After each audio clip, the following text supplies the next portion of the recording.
Good morning one and all, welcome back. Hope you all are safe. So stay home and be safe. We are moving on with Albert Camus' Nobel Prize acceptance speech which was delivered at the City Hall, Stockholm, and in 1957, December 10th is the date. He expresses his feeling, his gratitude, embarrassment, excitement and everything while receiving the Nobel Prize, as well as a bit disappointed that his fellow friend haven't received the award. His idea of art and the duty or commitment of a writer, who a writer is, what a writer should be, all those things are explained or elaborated in this speech or in his speech. And we are moving on with that topic, so we can continue. In the last class we discussed, as I mentioned, in the first paragraph he says about his feeling while he receives the Nobel Prize. And from the second paragraph onwards, he wanted to express his idea of art as well as the role of the writer. And moving on, we can see that who a true artist is as per Camus' version. A true artist is a person who understands everything, not the one who judges others. And he says that the task or the duty vested upon a writer, it is not a simple one. It is a bit difficult one which need guts, is it? And he says the two commitments required for a writer. Which are these two commitments? Hope you remember that. First one is truth and second one is liberty. First one is refuse to lie and second one is resistance to oppression. So be truthful to yourself and to others. We should have the guts and the courage to express what is true, what is known to us, to others. As well as we should have the liberty, we should be free. As per Camus, we can see that he doesn't want to be clutched, or he doesn't want to belong to a particular group, whether it is religious or a political group. He was with it before and he left it because of this reason. Because these institutions provide a sort of hope for people which is not actually needed. It is oneself, it is a person himself has to find out what life is, what is its meaning, just like Sisyphus. അന്വേഷിക്കുന്നത് എന്താണെന്ന് കണ്ടെത്താൻ കഴിയാത്ത മനുഷ്യൻ്റെ മാനസികാവസ്ഥ അബ്സർഡിസം എന്ന് പറയുന്ന ക്യാമു അതോടൊപ്പം തന്നെ ഒരു കാര്യം കൂടെ പറയുന്നുണ്ട്. ആ അന്വേഷിക്കുന്നത് കിട്ടില്ല എന്നുള്ളൊരു തിരിച്ചറിവുണ്ടല്ലോ, realisation of that consciousness that it is futile. The laborious tasks or the tedious life one had ventured, it is really futile എന്ന് കണ്ടെത്തുന്നതിൽ മനുഷ്യനൊരു സന്തോഷം ലഭിക്കുമെന്നാണ് ക്യാമു പറയുന്നത്. Camus speaks about an insane history, a horrific past for the past 20 years, a series of war, rebellion, cold wars and everything. അപ്പോൾ ഒന്നാം ലോക മഹായുദ്ധകാലത്ത് ജനിച്ചിരുന്ന ആൾക്കാർ അവർ ഒരു 20 വയസ്സൊക്കെ ആകുമ്പോഴത്തേക്കും they might have seen the Second World War, the in-between wars and the concentration camps, the torture, the terrific impacts of the world wars and all that. അപ്പോൾ ആ ഒരു ഇൻസെയിൻ ഹിസ്റ്ററിയെക്കുറിച്ച് പറഞ്ഞിട്ട് അദ്ദേഹം പറയുന്നത് ഈ ഒരു കറ്റാസ്ട്രോഫിക് ആയിട്ടുള്ള സിറ്റുവേഷനിൽ നിൽക്കുമ്പോഴും ഒരു റൈറ്ററിൻ്റെ ഡ്യൂട്ടി എന്താണെന്ന് വെച്ചിട്ടുണ്ടെങ്കിൽ the commitment he has got or that he holds two is really A challenging one. ആ കറ്റാസ്ട്രഫയിൽ അത്രയും നിഹിലിസ്റ്റിക് ആയിട്ട് ലൈഫിൽ ഒരു ഹോപ്പും ഇല്ല എന്നുള്ള ആൾക്കാരുടെ ഇടയിലേക്ക് ഒരു സെക്കൻഡ് ലിവിങ് ഓഫർ ചെയ്യേണ്ട ഡ്യൂട്ടിയാണ് ഒരു റൈറ്റർക്കുള്ളത്. ഇത്രയുമാണ് നമ്മൾ ലാസ്റ്റ് ക്ലാസ്സിൽ പറഞ്ഞു നിർത്തിയിട്ടുള്ളത്. Is it? And we can move on to the next page number 63. So the task of a writer is not easy, is it? It is a challenging one, it is a bit difficult one, and sometimes we have to die for it, is it? He speaks about this duty of the writer. Each generation doubtless feels called upon to reform the world. Mine knows that it will not reform it, but its task is perhaps even greater. അപ്പോൾ ഓരോ ജനറേഷനും അവർക്കൊരു call ഉണ്ടായിരിക്കും, ഒരു വിളി ഉണ്ടായിരിക്കും. എന്തിനു വേണ്ടിയിട്ടുള്ള വിളി? മാറ്റം വരുത്താനുള്ള, ഒരു റിഫോർമേഷന് വേണ്ടിയിട്ടുള്ളൊരു, നവീകരിക്കാൻ വേണ്ടിയിട്ടൊക്കെയുള്ളൊരു വിളി. പക്ഷേ ആൽബർട്ട് ക്യാമുവിനെ സംബന്ധിച്ചിടത്തോളം he says that the task is bit greater than that. It is not to reform the world. Then what is it? It is to help, support it or save it from destroying itself.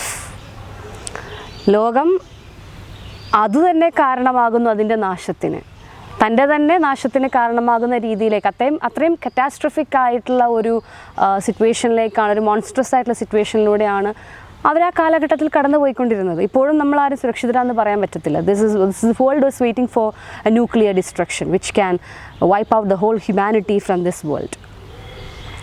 അപ്പം നമ്മുടെ കയ്യിലുള്ള ആയുധം, അല്ലെങ്കിൽ നമ്മുടെ കയ്യിൽ തന്നെയാണ് നമ്മുടെയൊക്കെ life ഇരിക്കുന്നത് എന്നുള്ള സിറ്റുവേഷനിലൂടെ കടന്നു പോകുമ്പോൾ അതിൽ നിന്ന് വേൾഡിനെ രക്ഷിക്കാനായിട്ടുള്ളതാണ് നമ്മുടെയൊക്കെ ദൗത്യം. As A writer, as an artist, that is my duty. So my duty, as I feel, is bit greater than what everyone feels or what others think.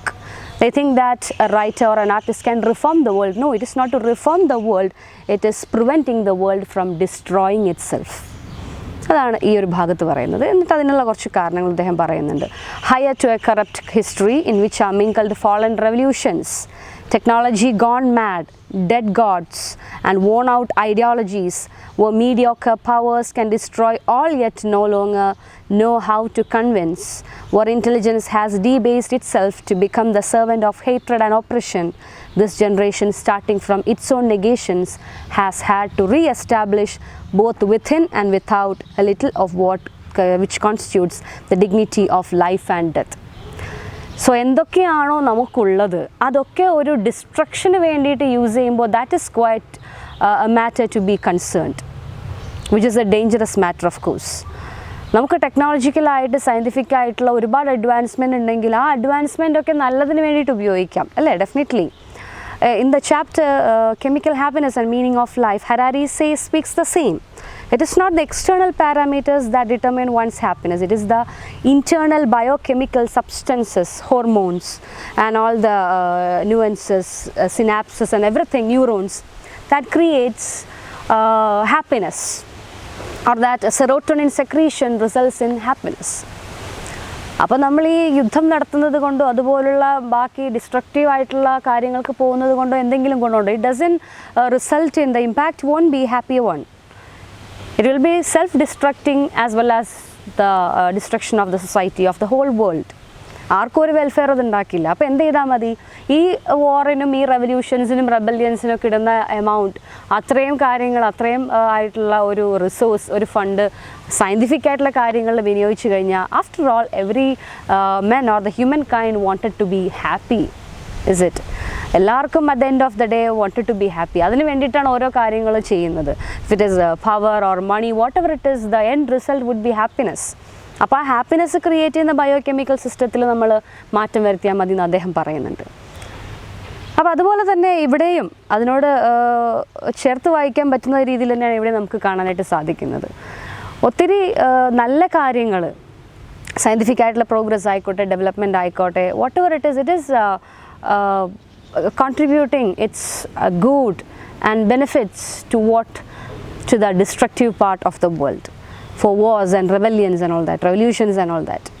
Futile ആയിട്ടുള്ള ഒരു ഉപകാരമില്ലാത്ത കുറേ കാര്യങ്ങൾക്ക് വേണ്ടിയിട്ട് ഇതൊക്കെ വിനിയോഗിക്കുന്നു. വോൺ ഔട്ട് ഐഡിയോളജീസ്, ഓരോരോ തരത്തിലുള്ള philosophy develop ചെയ്ത് വരുന്നുണ്ട്. Definitely it seeks the betterment of A human being.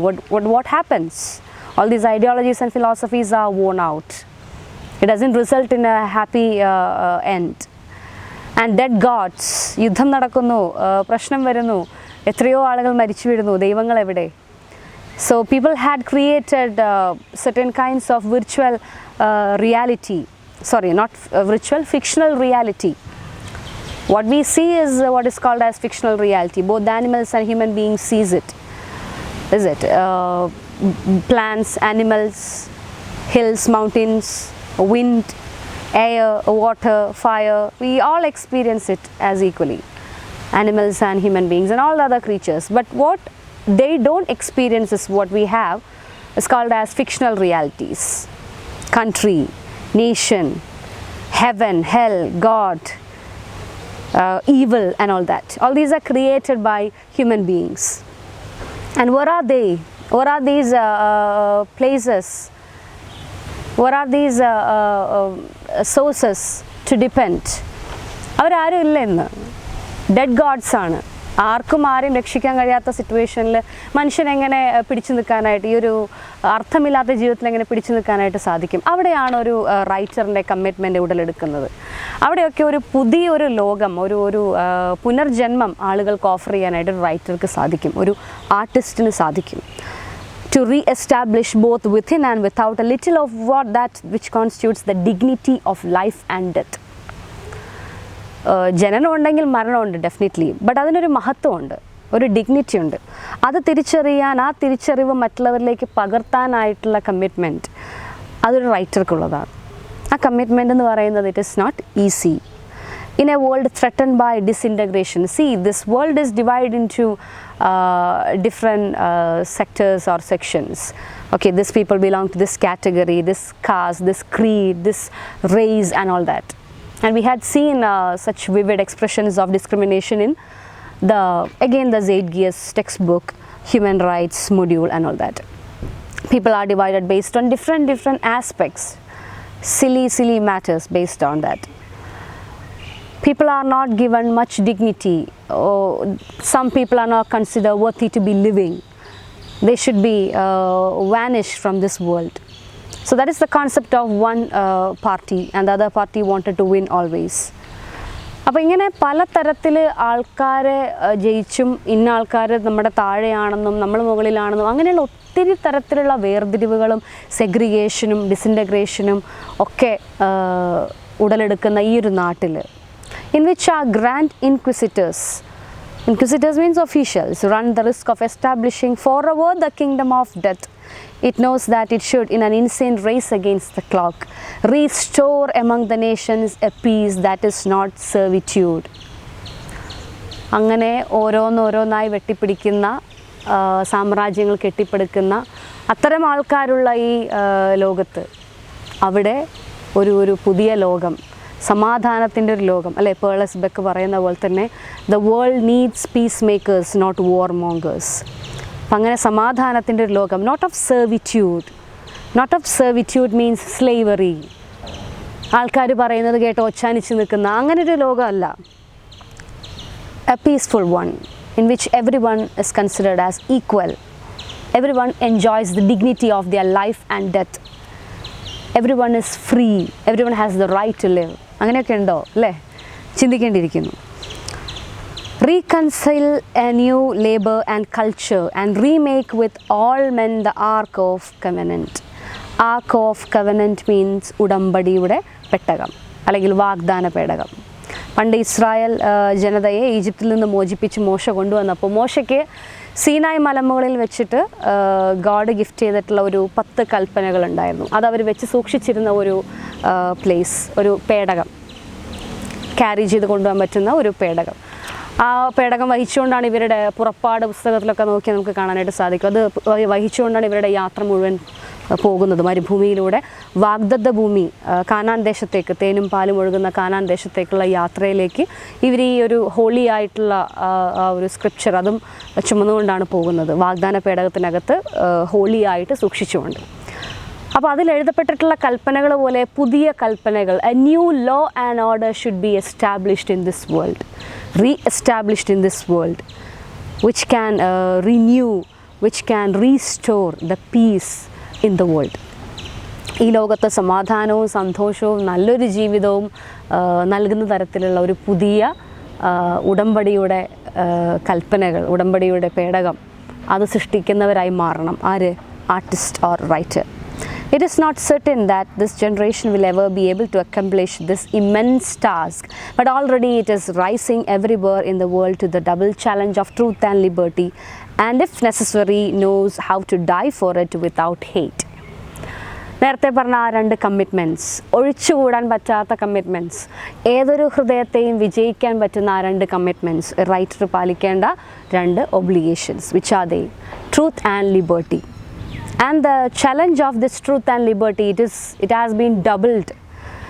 ചെറിയ കാര്യമല്ല, it is an immense task to create, to restore everything, and it won't happen easily. Definitely this shift or this change, this tremendous shift won't happen instantly. It is quite progressive. പെട്ടെന്നൊന്നും ഈ ലോകത്ത് അങ്ങനെ ഒരു സംഭവം നടക്കില്ല.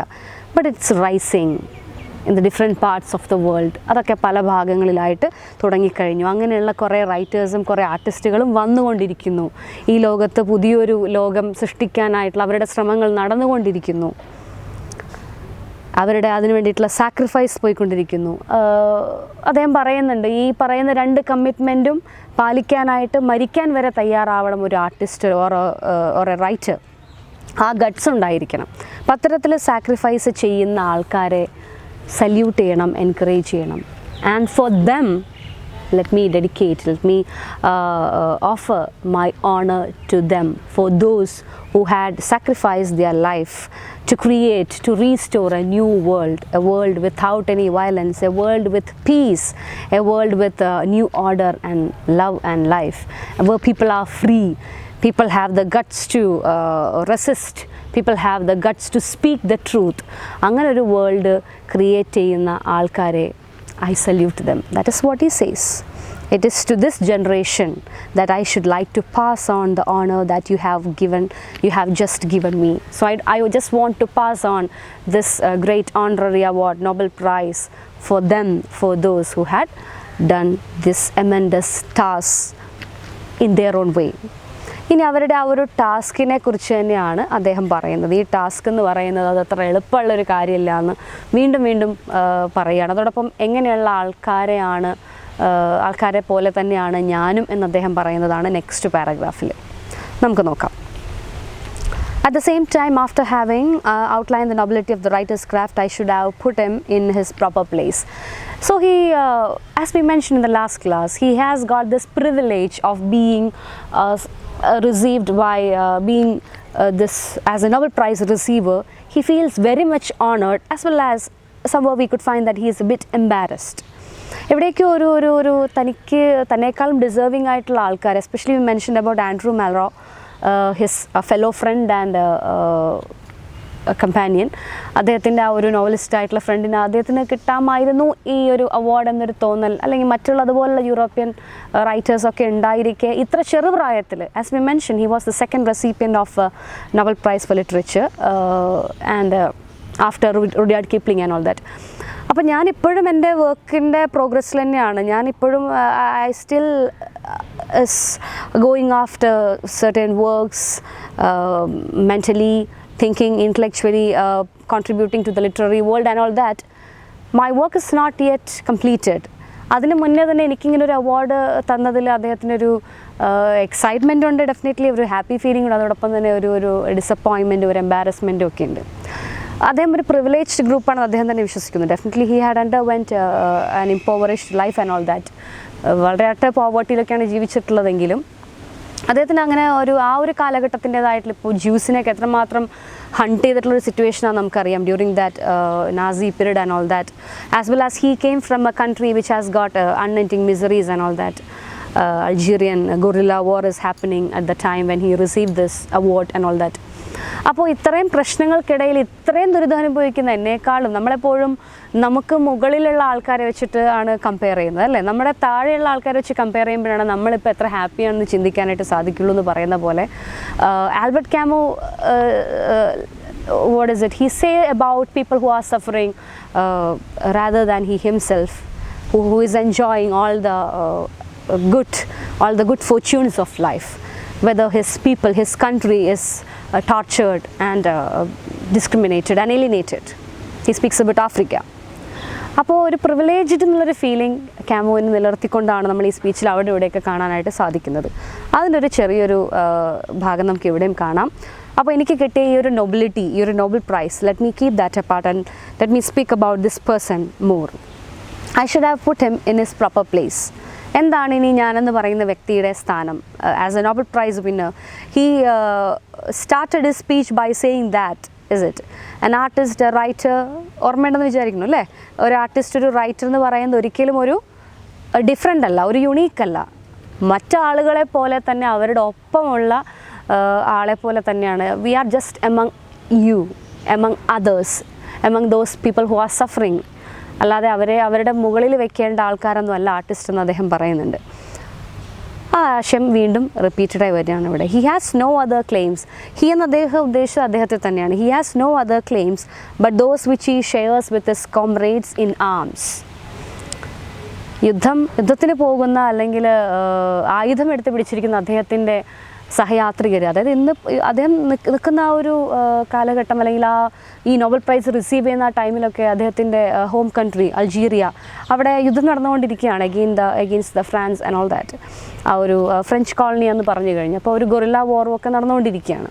അപ്പോൾ ആ ഒരു ടൈമിൽ ഈ പോരാട്ടത്തിന്, ഈ റവല്യൂഷനൊക്കെ ഇറങ്ങുന്ന എൻ്റെ പ്രിയപ്പെട്ടവരെ അവരെ പോലെ തന്നെയാണ് ഞാനും. അവരെക്കാൾ അധികം എനിക്കൊന്നും അർഹിക്കാനായിട്ടില്ല, അവരെക്കാൾ അധികമൊന്നും എനിക്ക് ക്ലെയിം ചെയ്യാനായിട്ടില്ല എന്ന് അദ്ദേഹം പറയുന്നു. അവരെയാണ് അദ്ദേഹം ഇനി എക്സ്പ്ലെയിൻ ചെയ്യുന്നത്. Who are these people? Who are his fellow comrades? ആരാണ് അവർ? അവർക്ക് എന്താണ് പ്രത്യേകതയുള്ളത്? They are having a kind of double existence. That is what he wanted to say. ഒരേ സമയം തന്നെ ഉള്ളുകൊണ്ട് കരളുറപ്പുള്ളവരും അതേസമയം തന്നെ അധികം പ്രതികരിക്കാൻ കഴിയാത്തവരുമായ, അല്ലെങ്കിൽ സപ്രസ് ചെയ്യപ്പെട്ട് കിടക്കുന്നവരായിട്ടുള്ള അദ്ദേഹത്തിൻ്റെ കൂട്ടുകാർ. Vulnerable but obstinate. They are vulnerable, they are weak, they don't have the power, they don't have the voice as we mentioned. It is a writer who should speak for a silent abandoned prisoner. Hope you remember that. ഒരു റൈറ്ററിനെ അയാളുടെ എക്സൈലിൽ നിന്ന് വിമോചിപ്പിക്കുന്നത്, അയാളുടെ ലോൺലിനെസ്സിൽ നിന്ന് വിടുവിക്കുന്നത് ആരാണ്? ചിലപ്പോൾ ദൂരെ അങ്ങ് അറ്റത്ത് എവിടെയോ കിടക്കുന്ന ഒരു സൈലൻ്റ് ആയിട്ടുള്ള, ഒപ്രസ്ഡ് ആയിട്ടുള്ള ഒരു പ്രിസണർ ആയിരിക്കാം, ഒരു അബാൻഡൻഡ് ആയിട്ടുള്ള, ഹ്യൂമിലേറ്റഡ് ആയിട്ടുള്ള ഒരു പ്രിസണർ ആയിരിക്കാം. അയാളുടെ ശബ്ദമായി മാറാനായിട്ട്, അയാളുടെ സൈലൻസിന് ജീവൻ കൊടുക്കാനായിട്ട് ശ്രമിക്കണം എന്ന് അദ്ദേഹം മുന്നേ പറഞ്ഞിട്ടുണ്ട്. അപ്പം ഇത്തരം ശബ്ദിക്കാൻ കഴിയാതെ വോയിസ്ലെസ് ആയി പോയിട്ടുള്ള, ഹിസ്റ്ററിയിൽ ഒന്നടങ്കം അടിച്ചമർത്തപ്പെട്ടിട്ടുള്ള, വൾണറബിൾ ആയിട്ടുള്ള, വീക്കായിട്ടുള്ള, but at the same time they are obstinate, they are very stubborn, they refuse to change. In mind they are very powerful, but they couldn't resist, they couldn't fight against the authority or the so-called oppressors, colonizers maybe. Unjust but impassioned for justice. They are fighting a war, so they may be unjust, but they are impassioned for justice. They are fighting for justice. സ്വന്തം റൈറ്റ്സിന് വേണ്ടിയിട്ടാണ് fight ചെയ്യാനായിട്ട് ഇറങ്ങിത്തിരിക്കുന്നത്. അപ്പോൾ ആ ഒരു fight എന്ന് പറയുന്നത്, ഒരു യുദ്ധം എന്ന് പറയുന്നത്, ഒരു റെബല്യൻ എന്ന് പറയുന്നത്, അത് ചിലപ്പോൾ അൺജസ്റ്റായിട്ട് തോന്നിയെന്നിരിക്കാം, പക്ഷെ അതൊരു ന്യായത്തിന് വേണ്ടിയിട്ടുള്ള യുദ്ധമാണ്. So unjust at the same time impassionated, being justice, being a just one for justice, doing his work without shame or pride in view of everybody, or not ceasing to be divided between sorrow and beauty, and devoted finally to drawing from his double existence the creations that he obstinately tries to erect in the destructive movement of history. ഇതുപോലെ തന്നെ ആയിരിക്കണം ഓരോ റൈറ്റേഴ്സും, അതുപോലെ തന്നെ ആയിരിക്കണം ഞാനും. അവരെക്കാൾ ഒന്നും ഒരു പടി മുകളിലല്ല ഞാൻ. ഒരേ സമയം തന്നെ വൾണറബിളും അതേസമയം തന്നെ ഒബ്സ്റ്റിനേറ്റും, ഒരേ സമയം തന്നെ ലൈഫിൻ്റെ സോറോ ആയിട്ടുള്ള കാര്യങ്ങളും അതിൻ്റെ ബ്യൂട്ടിയും, ഒരേ സമയം തന്നെ അൺജസ്റ്റും അതേസമയം തന്നെ പാഷനേറ്റ് ഫോർ ജസ്റ്റിസും, അങ്ങനെയൊക്കെയുള്ള ആ ഒരു ഡബിൾ എക്സിസ്റ്റൻസിൽ നിന്നും ഡ്രോ ചെയ്യുന്ന, അതിൽ നിന്നും ഉടലെടുക്കുന്ന ആശയങ്ങളെ ക്രിയേഷൻസാക്കി മാറ്റി അവതരിപ്പിക്കുന്നവരായി മാറണം. അങ്ങനെയുള്ള റൈറ്റേഴ്സിനെ പോലുള്ളവരിൽ ഒരാൾ മാത്രമാണ് ഞാൻ. I can't claim more than them. Even though you bestowed such an honorary award to me, I'm not superior than them.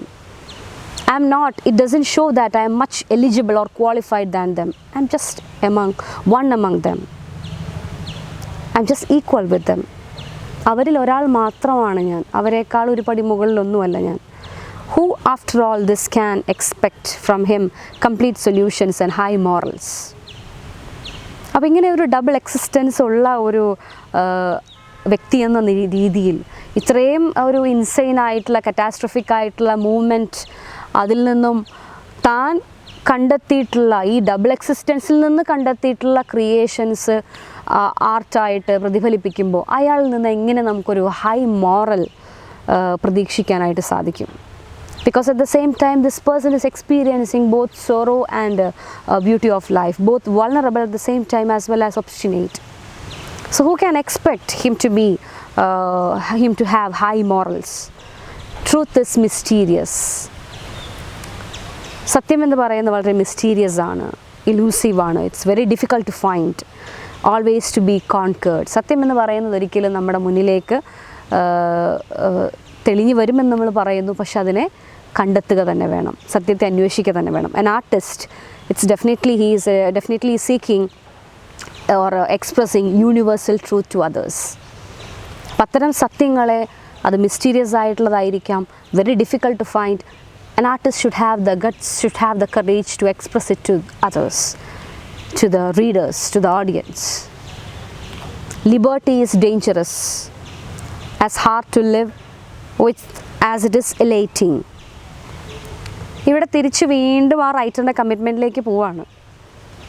Truth എന്ന് പറയുന്നത്, it's definitely an artist, writer should follow, should have the guts, should have the courage to to speak the truth, to say no to lie, to say the truth that is known to him. But it is mysterious, it is elusive, difficult to find, it is to be conquered, it is to be found out. At the same time, liberty, he should be free from all sorts of oppression, he should have the power to resist.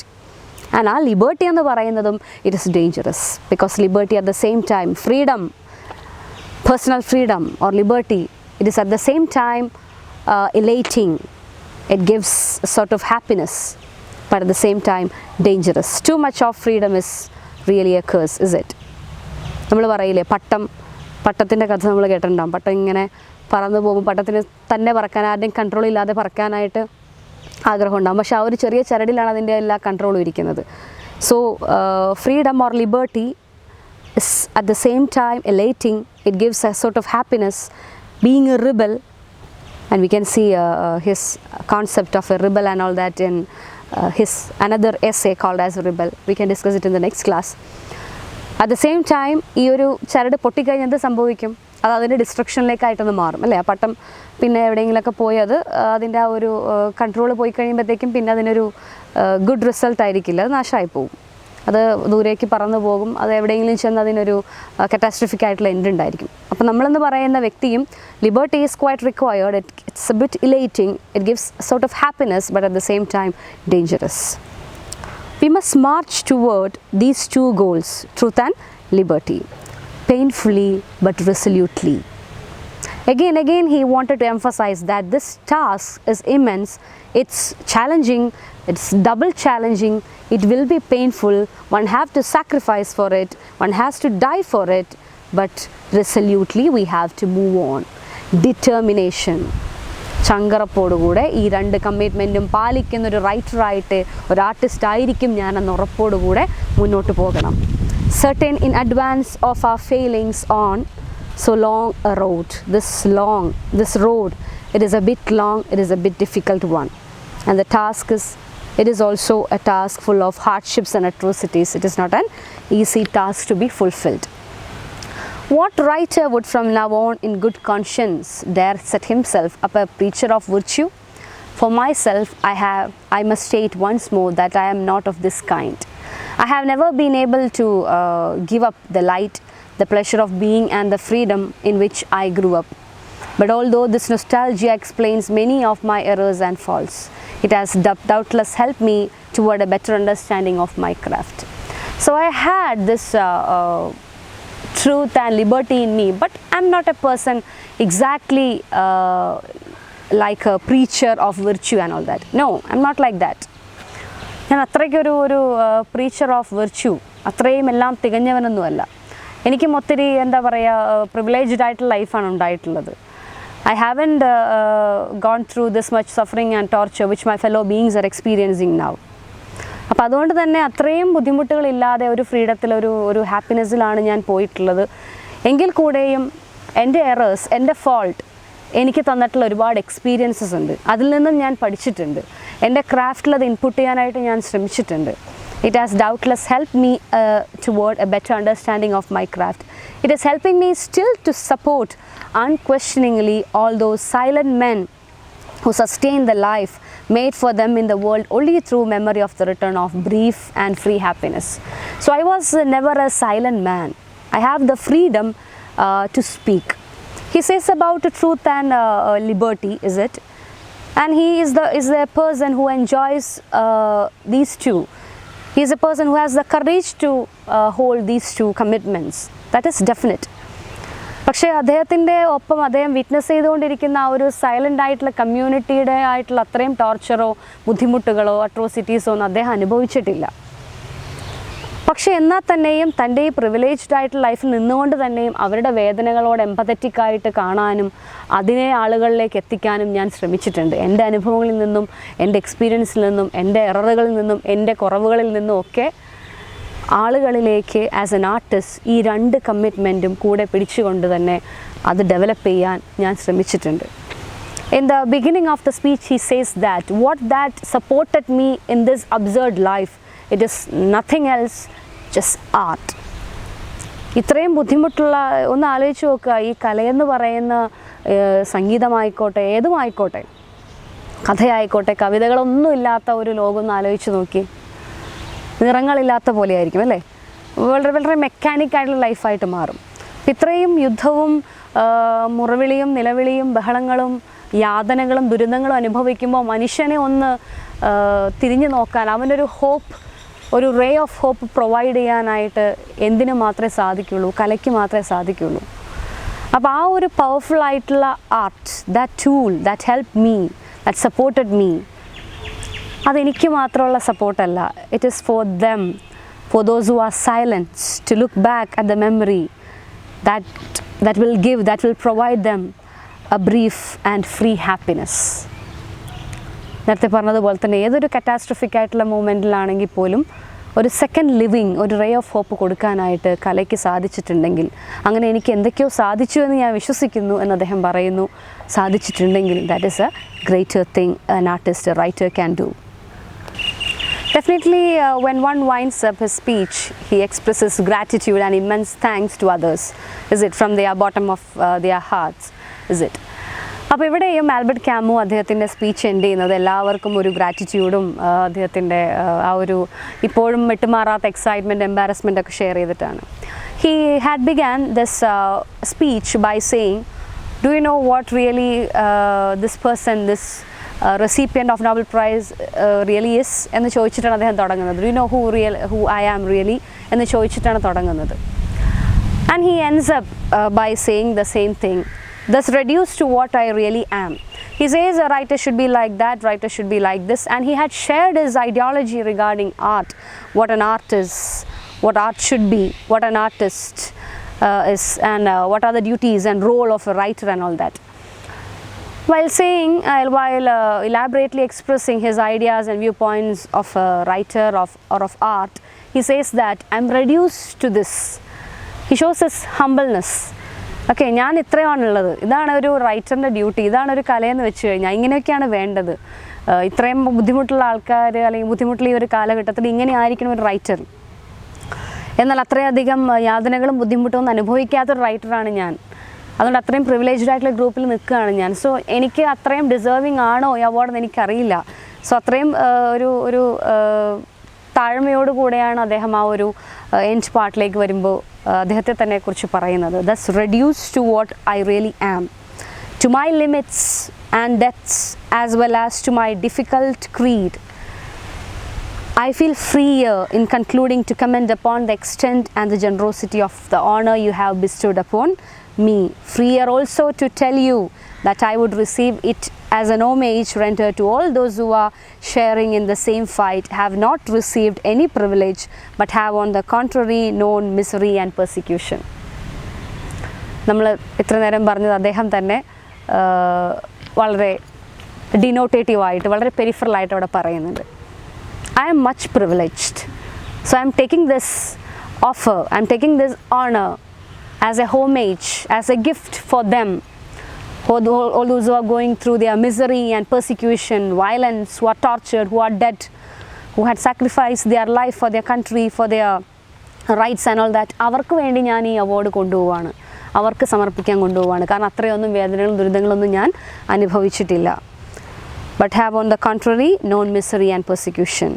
It remains for me to thank you from the bottom of my heart and to make before you publicly as a personal sign of my gratitude the same and ancient promise of faithfulness which every true artist repeats to himself in silence every day. ഏതൊരു true ആയിട്ടുള്ള ആർട്ടിസ്റ്റും നമ്മൾ ആദ്യം കണ്ടതാണ് എന്താണ് ഒരു true artist എന്ന്. The true artist will understand what is happening around him or everything that is around him. He won't judge anything. So just like any true artist, I will also show my gratitude each and every day for this life as a writer, as a committed writer.